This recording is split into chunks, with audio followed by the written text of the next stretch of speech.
Sean todos cordialmente bienvenidos a la videoexposición de la monografía El impacto de la minería en el Perú, Piura Trujillo 2022. Quien les habla es el coordinador del grupo, Aaron Flores, y curso el cuarto ciclo de la carrera de Ingeniería Industrial en la Universidad Privada Antenor Orrego, perteneciente a la Facultad de Ingeniería y a la Escuela Profesional de Ingeniería Industrial. Los autores de esta monografía son Córdoba Berecha Vanessa, Córdoba Rodríguez Diego, García Castillo Elmar, García Paredes Gerson, Hermosa Rivera Luana, Silva Paredes Zoraida, Suárez Luján Zaira y quien les habla, Flores Cornejo Anón. Este trabajo fue realizado en el marco de la asignatura Realidad Nacional y Regional, bajo la tutela de la docente magíster Chico Picasso Alicia Peloma. Esperamos que puedan disfrutar de esta exposición.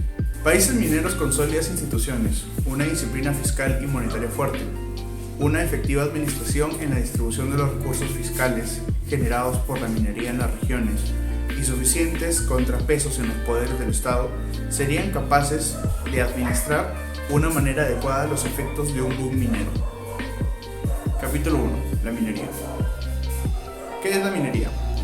Un recurso mineral es un volumen de la corteza terrestre con una concentración elevada de un mineral o combustible determinado. Se convierte en una reserva si dicho material o su contenido, en este caso un metal, por ejemplo, se puede recuperar mediante la tecnología del momento, con un costo que permita una rentabilidad razonable de la inversión en la mina. Se dividen en grupos y minerales. Tenemos el grupo de los metales, que incluye los metales preciosos, como son el oro, la plata y los metales del grupo del platino. Tenemos los básicos como el cobre, el plomo, el estaño, el zinc. Tenemos ligeros como el magnesio y el aluminio. Tenemos nucleares como el uranio, el radio y torio. Y tenemos especiales como lo son el titanio, el germanio, el galio o el arsénico. Tenemos también lo que son los minerales industriales, que incluyen potasio, azufre, cuarzo, trona, la sal común, el amianto, el talco, el feldespato y los fosfatos. Tenemos materiales de construcción. En esto están incluidos la arena, la grava, los arados, las arcillas para ladrillo, la caliza y los esquitos para la fabricación de cemento. En este grupo también se incluyen la pizarra para tejados y las piedras pulidas, como el granito, el travertino o el mármol. Tenemos gemas, que incluyen diamantes, rubíes, zafiros y esmeraldas. Por último, terminamos con los combustibles. Incluye el carbón, el lignito, la turba, el petróleo y el gas, aunque generalmente estos últimos no se consideran productos mineros. El uranio se incluye con frecuencia entre los combustibles. A continuación seguiré hablando sobre el tema de la minería en el Perú. Como se conoce, el Perú ocupa lugares muy importantes dentro de Latinoamérica y en el mundo, gracias por su alta producción y su potencial minero. A nivel mundial se conoce que la plata se encuentra en el primer lugar contando con un porcentaje del 15.38%. Luego, como un tercer lugar, se encuentra el zinc con el cobre, ya que el zinc cuenta con un 9.71% y el cobre con 7.14%. Después estaría como cuarto lugar el plomo, contando con 9.71%, y finalmente como quinto lugar el oro, que se encuentra en 7.1%. A continuación se visualiza el cuadro donde se encuentran los minerales, que vienen a ser el cobre, el zinc, la plata, el plomo, el oro y el estaño. Gracias a estos minerales son utilizados para generar productos y además se adicionan sustitutos para generar algunas aplicaciones. En la siguiente diapositiva se visualiza la clasificación de la minería en el Perú. Gracias a esta clasificación se agrupan en 4, que vienen a ser la gran, la mediana, la pequeña y la minería artesanal. Como se visualiza según su tamaño de la concesión, en la gran y en la mediana minería no se aplica. Pero en cambio en la pequeña minería sí se aplica, ya que cuenta con más de 1.000 hasta 2.000 hectáreas. Y en la minería artesanal también se aplica, ya que cuenta hasta 1.000 hectáreas. Según su capacidad de productividad, en la gran minería también se aplica, ya que cuenta con más de 5.000 toneladas por día. En la mediana minería cuenta con más de 350 hasta 5.000 toneladas por día. Y en la pequeña minería cuenta más de 25 hasta 350 toneladas por día. Y por último, en la minería artesanal se encuentra hasta 25 toneladas por día. Gracias a esta, la clasificación de la minería del Perú está conforme a los requisitos previstos en el texto único ordenado de la Ley General de la Minería. De acuerdo con las leyes número 28.964 y la ley número 29.901, OCINARMIN es competente para ejecutar sus funciones en el ámbito de la gran y mediana minería. Muy bien, continuando con el capítulo 2, vamos a exponer lo que es la economía minera en el Perú. Según el Ministerio de Economía y Finanzas, el canon minero es la participación de la que gozan los gobiernos locales y regionales sobre los ingresos y rentas que se obtienen por el Estado por la explotación de recursos minerales metálicos y no metálicos del Perú. Muchas veces he escuchado hablar de este término canon minero, pero muy poca gente lo conoce y tampoco saben cómo es que se puede utilizar. En el día de hoy vamos a hablar sobre lo que es. Las empresas mineras pagan un impuesto a la renta, el cual es el 30% de sus ganancias totales. El 50% de este corresponde a lo que es la SUNAT y el otro 50% al canon minero, el cual lo reciben los municipios, provincias y regiones donde se desarrolla la actividad minera, el cual tiene la siguiente distribución: 10% para el municipio distrital, 25% para el provincial, 40% para el municipio departamental y 25% para el regional, por lo que las regiones donde hay actividad minera reciben mucho dinero. Pero este no es utilizado correctamente debido a que este dinero, para ser utilizado, se tiene que presentar un proyecto, el cual lleva un proceso muy largo, en el que se tiene que hacer expedientes técnicos, etc. Esto es un problema debido a que mayormente en las municipalidades de los pueblos donde se genera la actividad minera, las autoridades no cuentan con una formación técnica, por lo que mayormente las autoridades de los pueblos mineros le echan la culpa a las empresas mineras de que no se les está otorgando la ayuda correspondiente. Esto se podría mejorar contratando personal y equipo técnico para que se pueda afianzar y así poder, en este caso, generar lo que es el uso del canon minero, del dinero que nos está utilizando. Continuando ahora, vamos a hablar de lo que es el PBI. Según la Sociedad Nacional de Minería, afirma que el sector de la minería es el encargado del 10% del PBI, 60% de las exportaciones, 16% de la inversión privada y 19% de los impuestos pagados por empresas. Bien, en este caso se suele decir que la minería tiene poca relación con la economía nacional y regional. Esto en este caso sería mentira, ya que la minería aporta al Perú el 50% de sus utilidades a través de impuestos, entre los que tenemos regalías, impuesto a la renta, impuesto especial a la minería, entre otros. Además de que las empresas mineras reinvierten el 30% de sus utilidades en mantener o mejorar su operación. Para ello compran productos o contratan personal en las regiones donde operan, así generando más ingresos al país y otorgando más empleos. Por lo tanto, la minería deja casi el 80% de lo que gana. A pesar de la coyuntura que hemos pasado en nuestro país, en este caso el sector minero sigue siendo el principal componente de las exportaciones del Perú. En junio del 2021 representamos el 59% del valor total de las exportaciones que tuvo el Perú. Esto debido a que nuestro país se encuentra entre uno de los productores más importantes como el oro, la plata, el zinc, el plomo, etc. De estos productos, los países que más nos solicitan estos minerales son Estados Unidos, China, Japón, Canadá, España, Suiza, entre otros. Para continuar con la exposición y entrar a la parte de economía, vamos a dar lectura a la siguiente cita. Según el Instituto Nacional de Estadística e Informática, los recursos del canon deberían impulsar el desarrollo económico y social en las regiones. Sin embargo, la realidad que vemos hoy en día es muy diferente. Tal es el caso del departamento de Cajamarca, el cual recibe la mayor cantidad de canon en todo el Perú. No obstante, es uno de los departamentos más pobres de nuestro país. Esto informó INEI en el 2010. Hoy en día el Perú cuenta con un porcentaje de 20.2% de la población en situación de pobreza. A pesar de toda la riqueza y recursos económicos con las que cuentan las regiones, no se ha podido disminuir este hecho. Como dijo Raimondo, el Perú es un mendigo sentado en un banco de oro, y vaya que a lo largo de los años nuestro país, sus autoridades han hecho honor a esa frase. El defensor del pueblo, Walter Gutiérrez, en 2010, cuando iniciaba la epidemia del COVID, en una entrevista mencionó lo siguiente: en 10 de las regiones se han ejecutado menos del 10% del presupuesto para combatir dicha epidemia.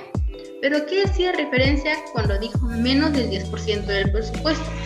Pues este se refería al canon minero, pero no todo es culpa de esto, porque las transferencias del canon minero no son montos fijos, ya que dependen de la cotización de los minerales en el mercado internacional.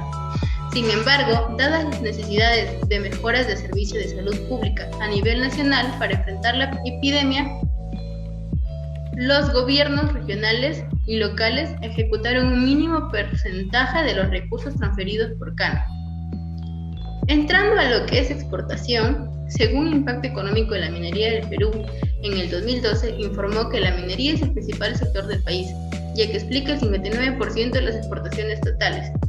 Es el principal pagador de impuestos, con más del 15% del total de recursos tributarios recaudados, y el 30% de impuestos a la renta corporativa, representando el 21% de la inversión privada. Si bien es cierto, este sector es denominado por la minería, viene a ser un importante proveedor de hogares locales a través de cánones y regalías. La industria minera ayudó a explicar el desarrollo de la inversión nacional. Esta situación se hace más evidente ante el panorama de proyectos mineros de clase mundial.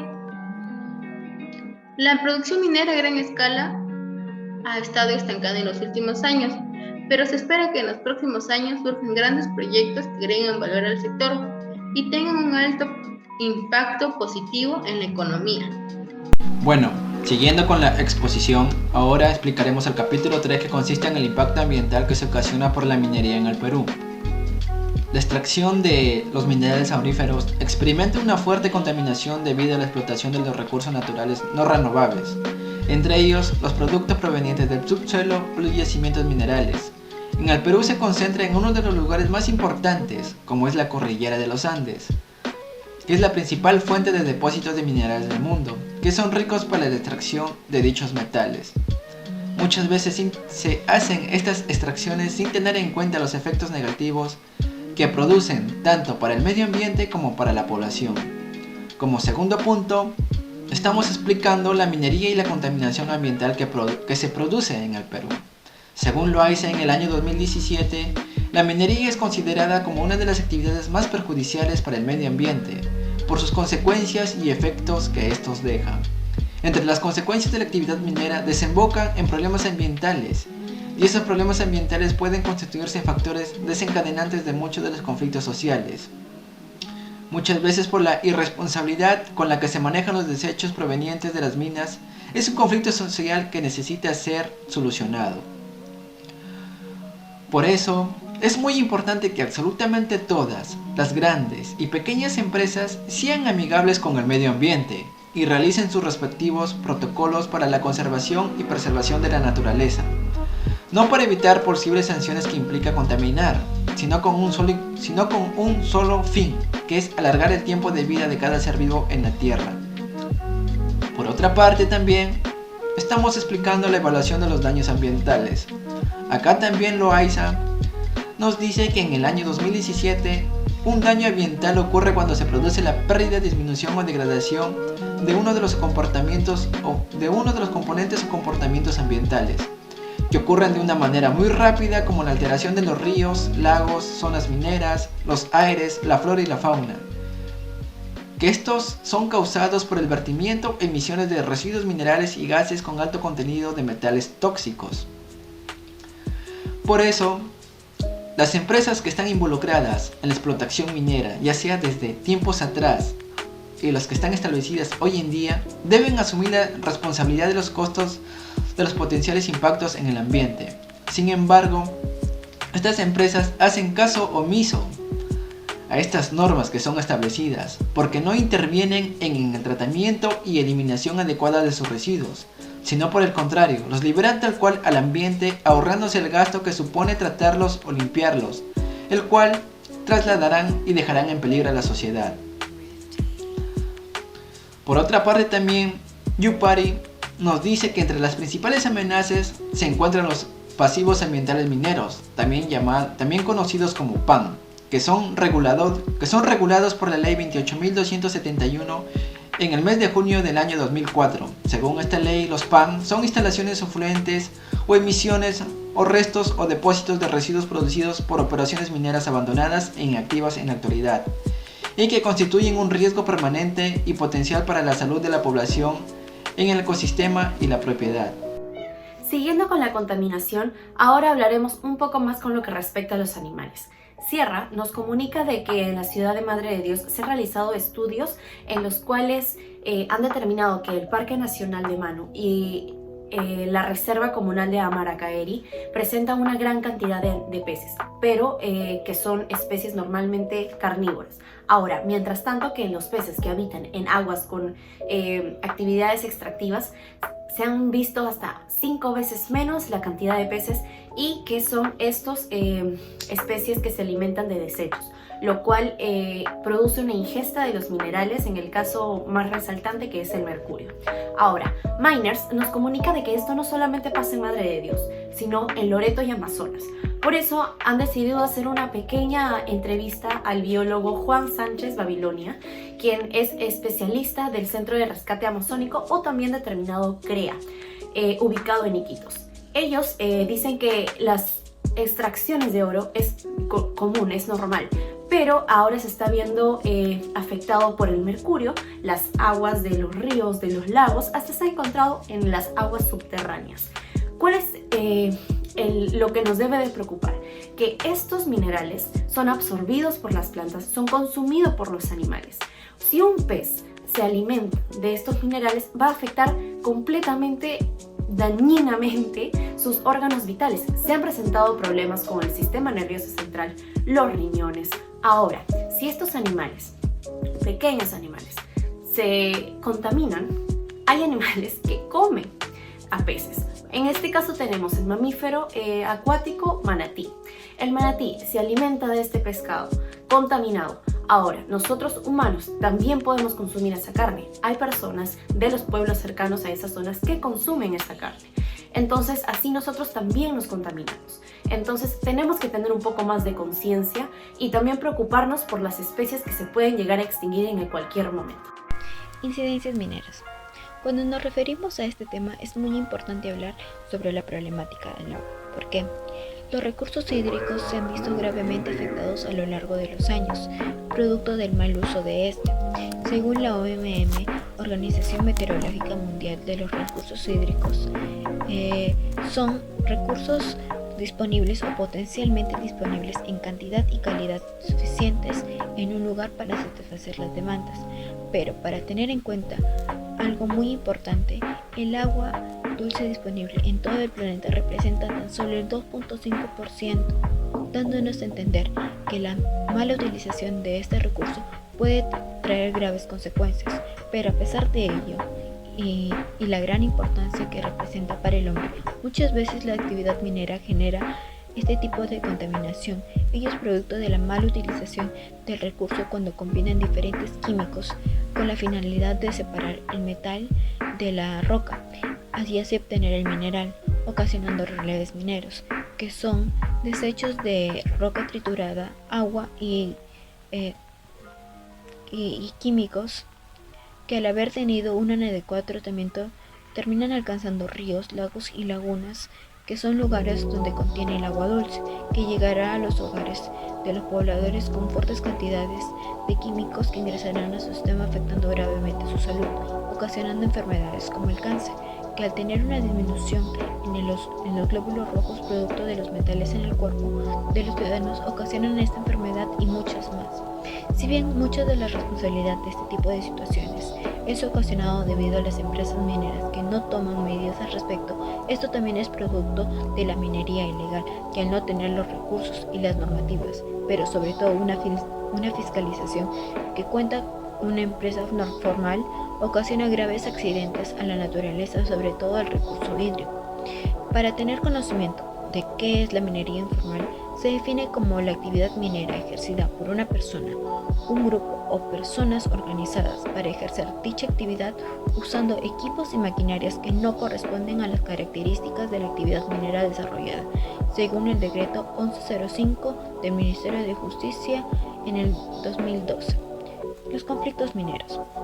La minería es una fuente de utilidad proveniente del Estado, pero a pesar de ello ha originado un alto costo social y ambiental, manifestándose mediante los conflictos sociales. Hay diversos factores que han influenciado en la realización de estos conflictos y, como se mencionó anteriormente, son producto de que los pobladores se ven afectados, que recurren muchas veces a a hacer las protestas para que se les escuche y cumplan con sus demandas. OCMAL 2015 explica mediante los datos de la Defensoría del Pueblo del Perú, demuestran que las grandes cifras del conflicto social se encuentran estrechamente relacionados con los conflictos socioambientales y a la vez conflictos que están relacionados a la minería son el número más amplio, con un 15.71%. Como se menciona, son numerosos los casos donde se propicia este tipo de casos relacionados con la minería que no cumplirse con las demandas y al llegar a un acuerdo contra los ciudadanos logran hacer una paralización que ocasiona pérdidas económicas al país. Según cifras de la Defensoría del Pueblo, de 132 conflictos socioambientales activos y latentes registrados en febrero último, el 65.2% corresponde a conflictos relacionados con la actividad minera, 86 casos en específico, según COMEX 2022. Primero tendremos en cuenta lo que es el proyecto minero Conga, que fue un proyecto, valga la redundancia, que se llevó a cabo en la región Cajamarca, en la provincia del mismo nombre, en sus límites con Selendín. Bien, este proyecto fue aprobado por el expresidente Alan García durante su mandato, y en el siguiente mandato, que fue el de Ollanta Tazo, se registraron una serie de enfrentamientos ni bien él asumió la presidencia. Sin embargo, no hubo ningún desastre considerable ni hechos que lamentar. Sin embargo, en el día 3 de julio, durante una serie de marchas en Selendín, se registraron hechos de violencia en los cuales la policía no dudó en usar armas de fuego contra los lugareños, ocasionando la muerte de Antonio Sánchez Guamán, Paulina García Rojas, Faustino Silva Sánchez y un menor de edad, entre ellos llamado César Merino Aguilar. Un día después, en Bamamarca, quienes marcharon en solidaridad con lo ocurrido en Selendín, falleció Joselito Vázquez Jambo, producto de un impacto de bala. Además de esto, hubo un caso en especial que fue de un poblador que salió a marchar los días posteriores a estos hechos lamentables y fue alcanzado por un proyectil a la altura de su columna y que quedó cuadrapléjico. ¿Qué quiero decir con esto? Que hubieron hechos que lamentar, que hasta ahorita siguen esperando justicia, pero hasta ahora no hay respuesta por parte de las autoridades. Muchos políticos utilizaron este infortunio para opinar de forma demagoga, como lo es el ex presidente regional o gobernador regional de Cajamarca. Al contrario, hubieron autoridades más conscientes, por así decirlo, como el ex alcalde provincial de Selendín, Jorge Urquía. Todas estas personas que fallecieron fueron consideradas como héroes del agua en toda Cajamarca, y por qué no decirlo, debería ser de la misma forma a nivel nacional. Otro conflicto con gran repercusión que se está llevando a cabo aún en la región Arequipa es el proyecto minero Tía María. Este conflicto empezó en la provincia de Islay, la ciudad de Cocachacras principalmente, en la región Arequipa, por creación de una mina que se iba a dedicar a la extracción de cobre y oro y era propiedad de Sounder Perú. Este conflicto lamentablemente se llevó la vida de 6 pobladores y un policía entre los años 2011 y 2015. Sin embargo, no contento con este suceso, el presidente Martín Vizcarra en el año 2019 le concedió la licencia de construcción a dicho proyecto. Enardeció nuevamente a los pobladores de Cocachacras y al gobernador regional, por lo cual suspendieron la licencia del proyecto por un lapso de 120 días. Lamentablemente hasta la actualidad siguen en enfrentamientos en la región Arequipa. El ex ministro de Energía y Minas, Iván Merino, declaró en 2021: Tía María es socialmente rentable, por lo tanto es viable, haciéndole un flaco favor a las negociaciones que continuaban entre los pobladores y el gobierno. Esto enardeció a los lugareños, quienes hasta la actualidad piden la cancelación definitiva del proyecto.